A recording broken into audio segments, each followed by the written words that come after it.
Que l'Esprit Saint, le Père des pauvres, illumine notre intelligence et notre cœur afin de nous conduire à la vérité tout entière. Amen. Ce premier volet va tenter de répondre aux questions. Que veut dire le mot messe? Peut-on être chrétien non pratiquant? Qu'est-ce que la pratique de sa foi? Commandement du Christ ou commandement de l'Église? Pourquoi la messe le dimanche? La messe est une liturgie. Qu'est-ce qu'une liturgie? Que veut dire le mot messe? Un indice, à la fin de la messe, le prêtre ou le diacre proclame Ite missa est, ce que l'on traduit par Allez dans la paix du Christ. Missa en latin est le mot envoi. Ite missa est signifie donc littéralement Allez, c'est l'envoi, et non la messe est dite, expression passée dans le langage commun, mais qui provient d'une mauvaise compréhension du latin. C'est l'envoi, selon les consignes du Christ en Marc 16, 15. Puis il leur dit, allez dans le monde entier, proclamez l'évangile à toute la création. Ou en Matthieu 18, 19. Allez, de toutes les nations, faites des disciples, baptisez-les au nom du Père et du Fils et du Saint-Esprit. Ou encore en Luc 10, 3. Allez, voici que je vous envoie comme des agneaux au milieu des loups. Missa est le participe passé du verbe mitto, missum, envoyer, d'où le mot mission. Ainsi, Benoît XVI affirmait « Nous ne pouvons pas nous approcher de la table eucharistique sans nous laisser entraîner dans le mouvement de la mission. » Depuis 2008, Benoît XVI nous propose au choix 3 autres formules. Allez porter l'évangile du Seigneur, allez en paix glorifier le Seigneur par votre vie, ou tout simplement allez en paix. Et si Ita missa est date du 5e siècle dans la liturgie romaine, cette dernière proposition, allez en paix, est une formule orientale plus ancienne encore qui remonterait à Saint Jacques.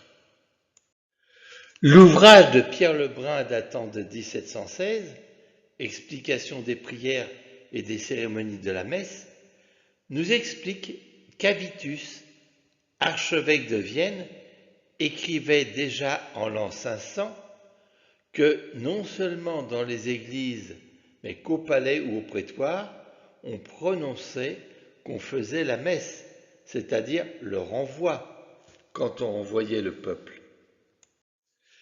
Mais la messe a bien d'autres dénominations. Eucharistie, de Eucharistia en grec, qui signifie reconnaissance puis action de grâce, venant de charis, charistos, la grâce, la joie, et de bien. Le saint sacrifice, et l'on dit prions au moment d'offrir le sacrifice de toute l'Église. La Sainte Seine, utilisée beaucoup par les protestants, du mot cena qui veut dire dîner, la fraction du pain, et dans les Actes des Apôtres au chapitre 2, on lit « Ils étaient assidus à l'enseignement des apôtres, à la communion fraternelle, à la fraction du pain et aux prières. » La Sainte Communion, car il s'agit de la commune union avec Dieu et avec les frères. La Divine Liturgie, expression utilisée dans les églises byzantines et arméniennes, ou encore mémorial de la Passion et de la résurrection du Christ. La messe ou Eucharistie correspond à un grand désir de Jésus, comme il le dit en Luc 22. Quand l'heure fut venue, Jésus prit place à la table et les apôtres avec lui, et il leur dit, « J'ai désiré d'un grand désir manger cette Pâque avec vous. » C'est même un commandement de Jésus en Luc 22. Faites cela en mémoire de moi. Assorti d'une promesse en Jean 6. Celui qui mange ma chair et boit mon sang demeure en moi et moi je demeure en lui.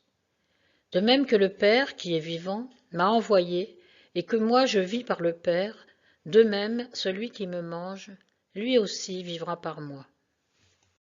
Mais peut-on être chrétien non pratiquant, comme le suggère Brassens? Mais sur le chemin du ciel, je ne ferai plus un pas. La foi viendra d'elle-même ou elle ne viendra pas. Je n'ai jamais tué, jamais violé non plus.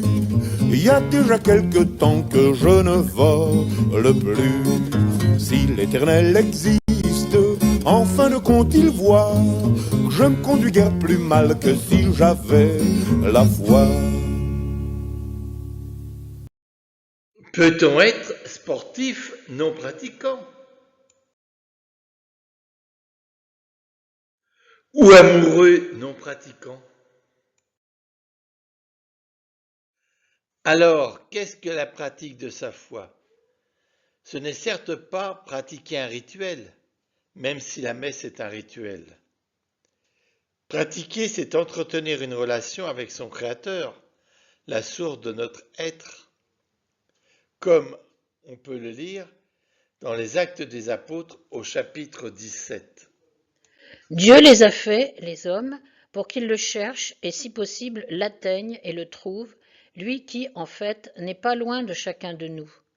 Car c'est en lui que nous avons la vie, le mouvement et l'être. Et pratiquer sa foi, c'est donc la prière.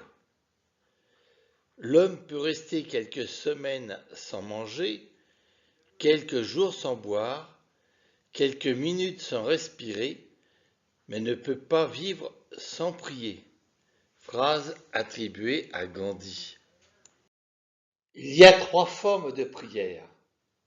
La première nous est enseignée par Jésus en Matthieu 6, 6. Mais toi, quand tu pries, retire-toi dans ta pièce la plus retirée, ferme la porte et prie ton Père qui est présent dans le secret. Ton Père qui voit dans le secret te le rendra. Dans le langage biblique, ta maison, ta chambre, ici ta pièce la plus retirée, c'est ton cœur. Il s'agit donc de la prière personnelle. Et on peut l'appliquer à la prière du publicain. Le publicain, lui, se tenait à distance et n'osait même pas lever les yeux vers le ciel. Mais il se frappait la poitrine en disant « Mon Dieu, montre-toi favorable au pécheur que je suis. » Il en va de même pour la prière du fils prodigue. Alors il rentra en lui-même et se dit « Combien d'ouvriers de mon père ont du pain en abondance, et moi, ici, je meurs de faim. » Et en Matthieu 18, 20, Jésus nous dit « Je vous le dis, si 2 d'entre vous sur la terre se mettent d'accord pour demander quoi que ce soit, ils l'obtiendront de mon Père qui est aux cieux. En effet, quand 2 ou 3 sont réunis en mon nom, je suis là, au milieu d'eux. » Bien que cette affirmation de Jésus s'applique à la correction fraternelle, elle peut également être comprise pour la prière en Église ou en famille, la famille étant l'Église domestique. Enfin, Luc nous rapporte l'institution de l'Eucharistie en Luc 22, 19. Puis, ayant pris du pain et rendu grâce, il le rompit et le leur donna en disant « Ceci est mon corps, donné pour vous. Faites cela en mémoire de moi. » Il s'agit donc là de la prière liturgique. Le paragraphe 1324 du catéchisme de l'Église catholique dit « L'Eucharistie est source et sommet de toute la vie chrétienne ». Et Jean-Paul II commente le Concile en disant « Le Concile affirme à juste titre que chaque célébration liturgique est l'action sacrée par excellence dont nulle autre action de l'Église ne peut atteindre l'efficacité au même titre et au même degré. Pour autant, ces trois formes de prière ne s'excluent pas. Elles s'emboîtent comme les poupées russes. La prière liturgique se nourrit de la prière en Église et la prière en Église se nourrit de la prière personnelle. L'Eucharistie est un sacrement. Les sacrements ont été institués par Jésus-Christ. Un sacrement est signe, matière et parole, efficace d'une réalité invisible, le signifié, qui se réalise par la grâce. Par exemple, dans le cas du baptême, la matière est l'eau et la parole, je te baptise au nom du Père, du Fils et du Saint-Esprit. Quant au signifié, c'est le pardon des péchés, le don de la foi et la vie nouvelle. Dans le cas de l'Eucharistie, signe et signifié sont identiques, puisque le pain signe devient le corps du Christ signifié.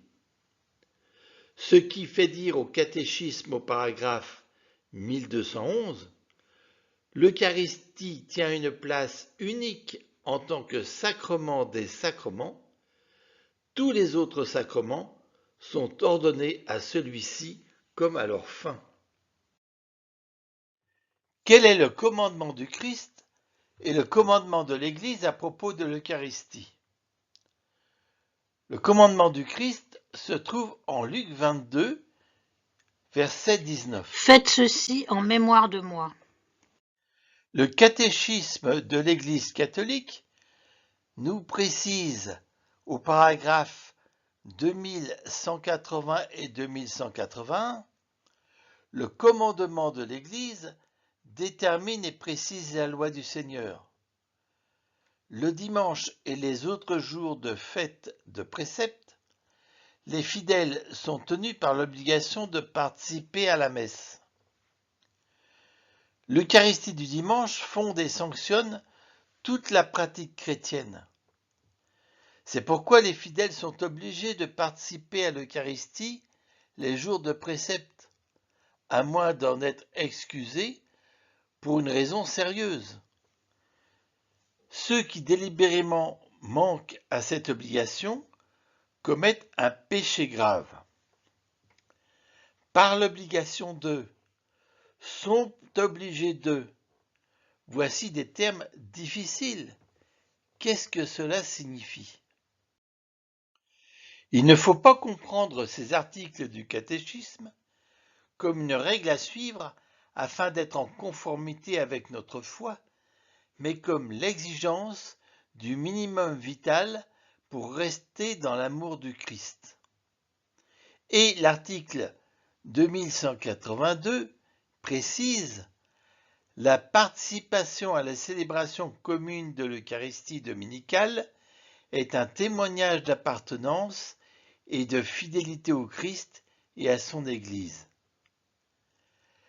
La messe du dimanche, c'est donc répondre à une obligation.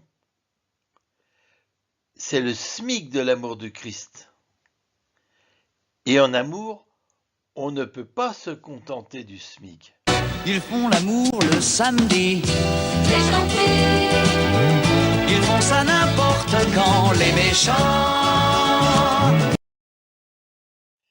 La messe du dimanche est donc le minimum vital. Et toute fonction qui ne s'exerce pas s'atrophie. On dit bien en amour, loin des yeux, loin du cœur. Et pour le sportif, c'est la même chose.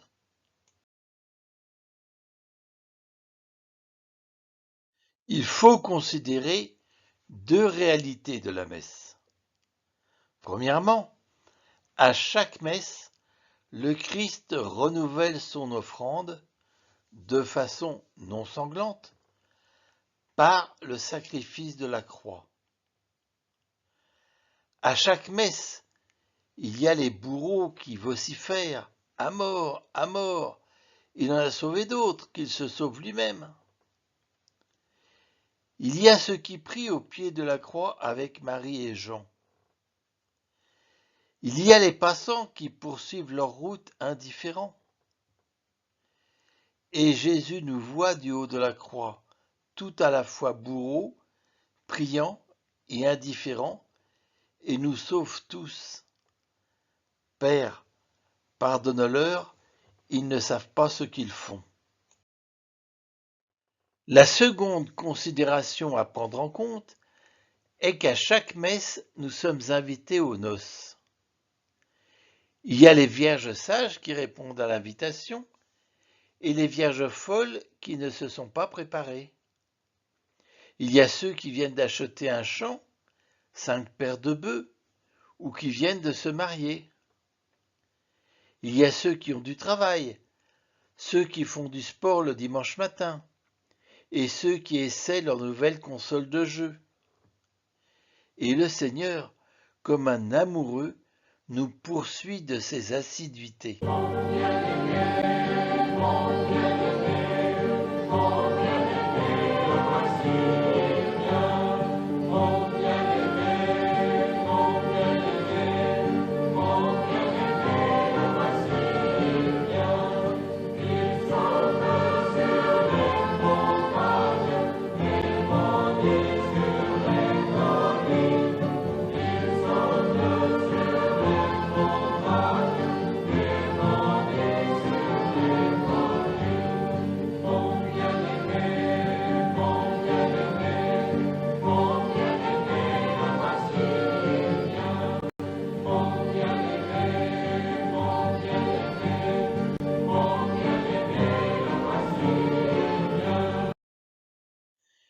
Et pourquoi la messe le dimanche?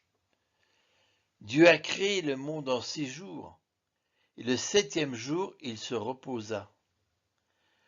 Le sabbat célèbre le repos du Seigneur. La passion est l'achèvement d'une œuvre nouvelle plus grande que la création. Dieu fit l'homme, mais il se fait homme pour le sauver. Et comme l'œuvre du Christ est terminée sur la croix, le Christ repose au tombeau le jour du sabbat.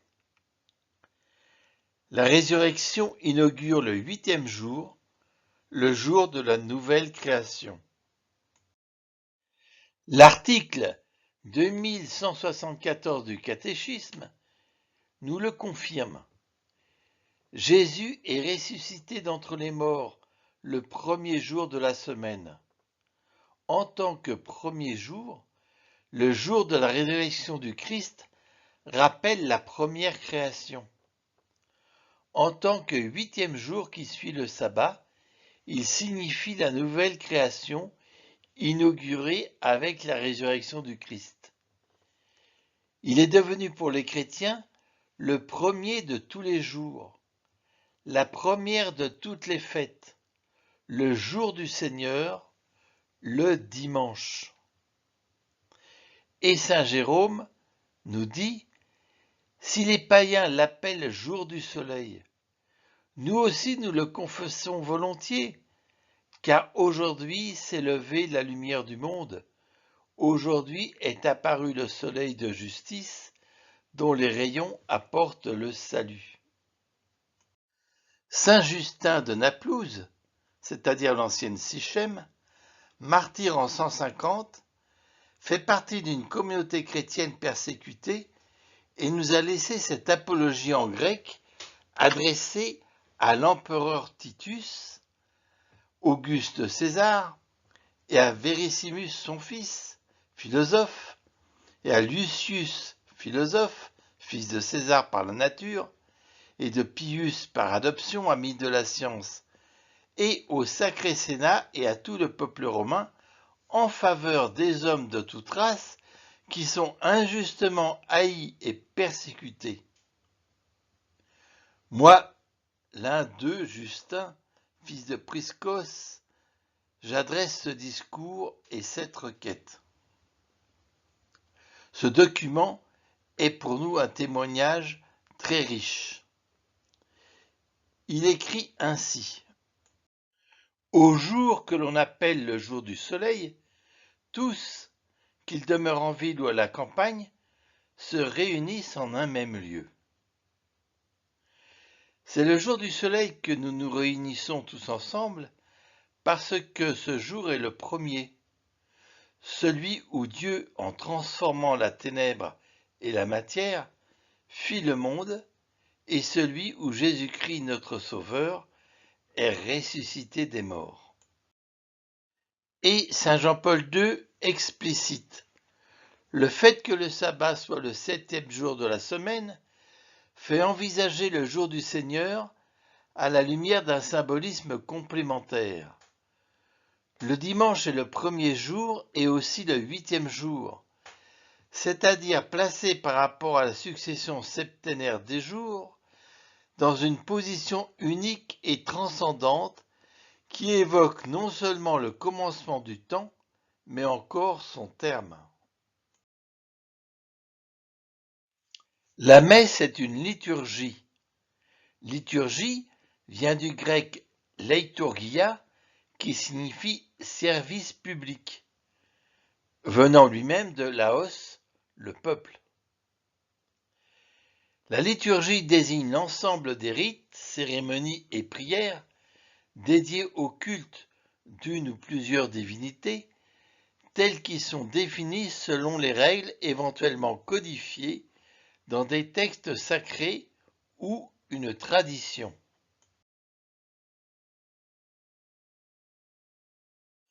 Définis selon les règles éventuellement codifiées. Toute la société est régie par des règles, souvent rappelées. Dis merci à la dame. Pris du café avec un bonjour et un s'il vous plaît. Et Fragonard peint ce tableau dénommé Dites s'il vous plaît.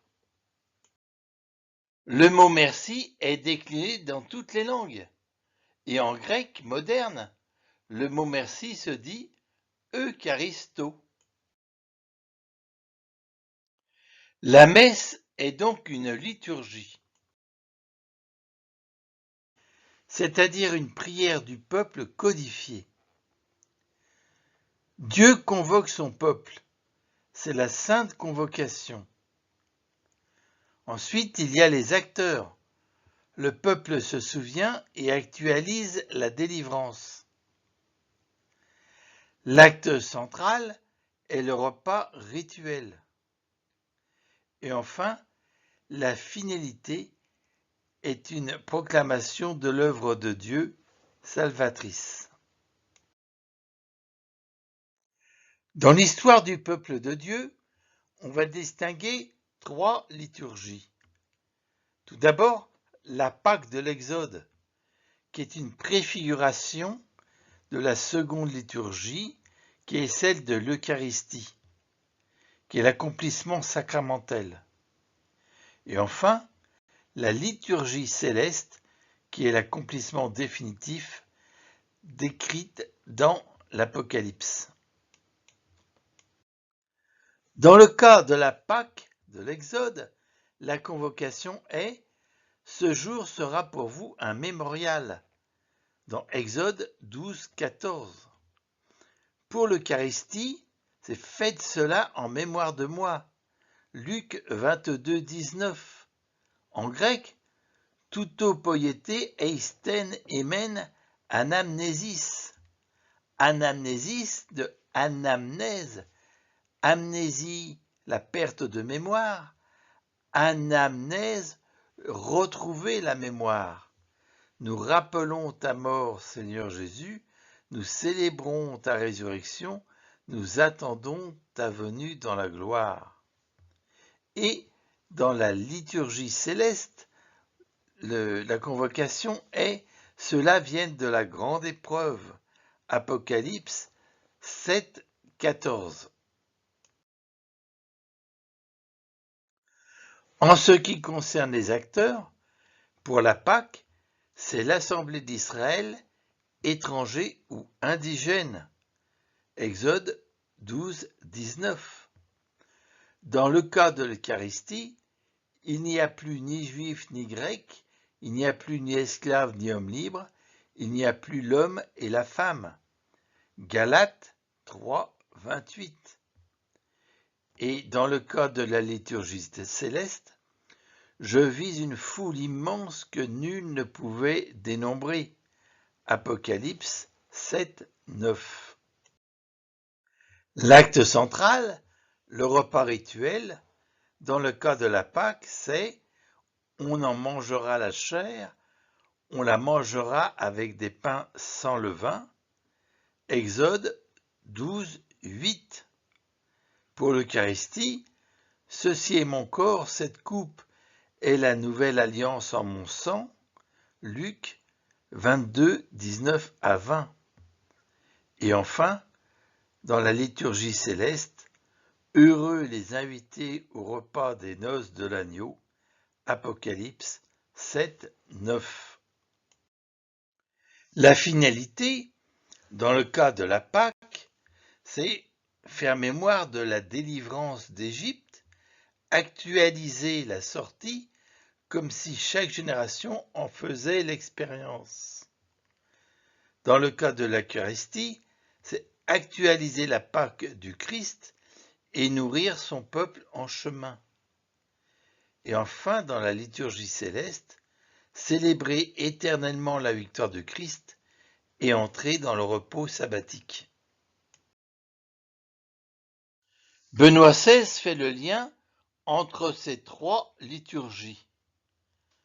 En toute célébration eucharistique se réalise donc sacramentellement le rassemblement eschatologique du peuple de Dieu.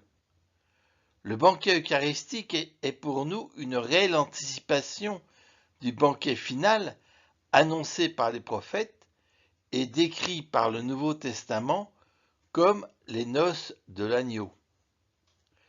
Le rassemblement eschatologique du peuple de Dieu, cela signifie l'aboutissement de l'histoire du salut à la fin des temps, où auront lieu les noces de l'agneau décrites dans l'Apocalypse. Si la liturgie répond à des règles, elle est fixée, mais elle évolue. La première messe, la scène, se déroule en araméen. L'araméen est la langue parlée en Galilée, et on retrouve quelques mots d'araméen dans le Nouveau Testament.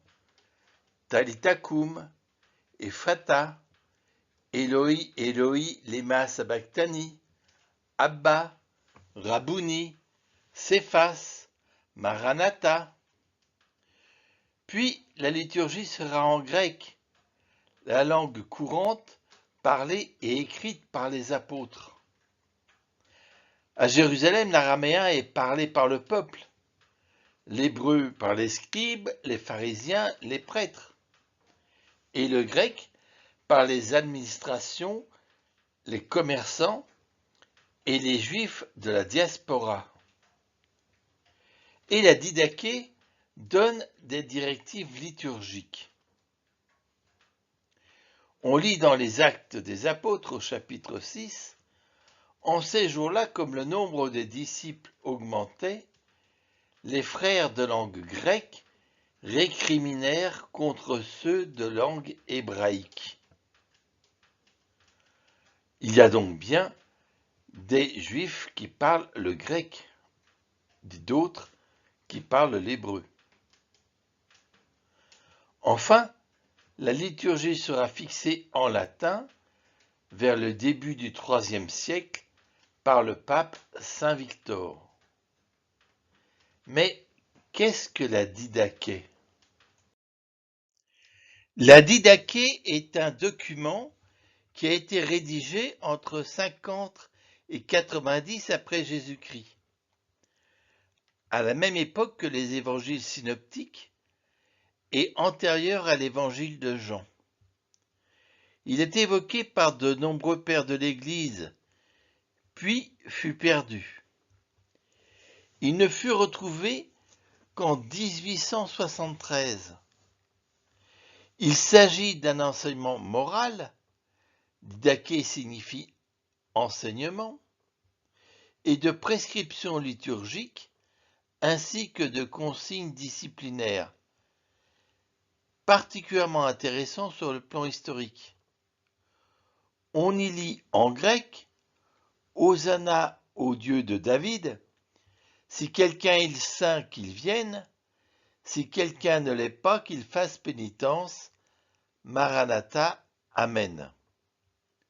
Hosanna, un mot hébreu signifiant Dieu sauve, et Maranatha, un mot araméen signifiant Notre Seigneur vient, tous deux translittérés en grec.